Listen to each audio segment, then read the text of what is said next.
program's eligibility.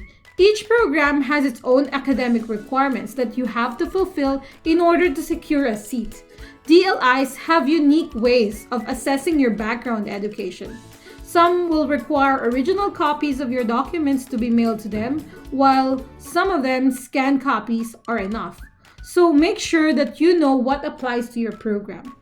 The most popular question I get is whether or not it's okay to study diploma even if you have a degree already. In my opinion and my experience, it is okay as long as you can justify it in your study plan, or what they usually call SOP, or Statement of Purpose. You have to make sense of why you are studying this program. Explain in detail how the program will help you in your career progression. Well, in my case, I have a bachelor's degree in chemistry, then I studied Chemical Laboratory Technology Diploma. I got that bachelor's degree 10 years ago, and I haven't been back to school ever since.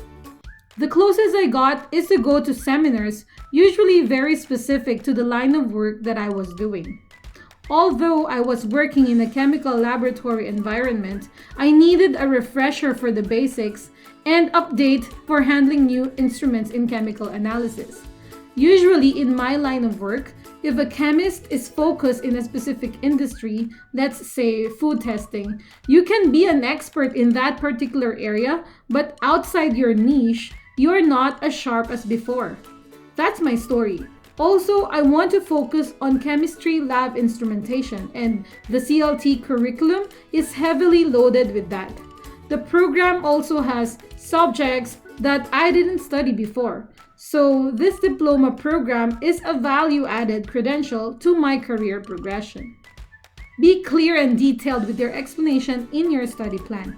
If possible, include evidences such as comparison tables of courses, pros and cons of the program, etc., so the visa officer will understand your point of view. Also, do not copy the explanation of others, please. Each situation is unique.